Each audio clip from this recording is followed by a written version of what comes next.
Welcome to the Eagles Call, a presentation of Athens Christian School, an in-depth look at what the Lord is doing through our students and families for the community of Athens and for Northeast Georgia.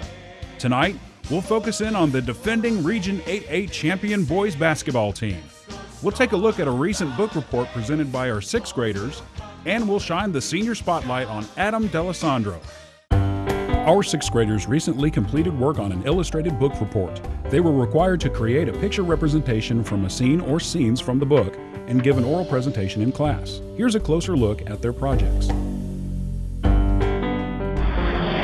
What sources did you use to get your pictures? I used the book to get all of my pictures. I had used the sources from the internet and got the pictures off in my book too. Why do you think reading books is important?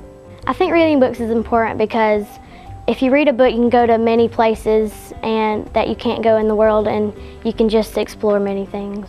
It's important because it'll let you know more stuff about the world and it can expand your vocabulary.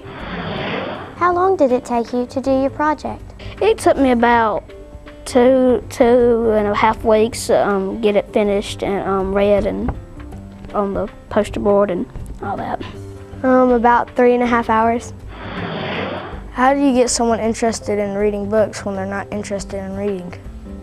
Find a subject that they're interested in and give them that book and hope that they will enjoy it. Well, I think that you can get them interested in just getting a book that they would feel comfortable reading and not force them to read, but encourage them to. What did you enjoy most about doing this project? I enjoyed reading the part in the book that was most enjoyable. I enjoyed coloring and tracing the most.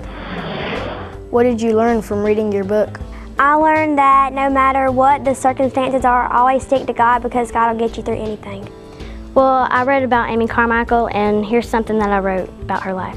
I chose to read about Amy Carmichael for my report because I feel reading about Christian women because they will encourage me to be a better person. She was a missionary to India who changed many children's lives. Although she was giving up her family, she was doing it for God. I learned through this person's life that no matter what happens, God will be with me. Even though brown eyes was not what she wanted, God used them for great purposes.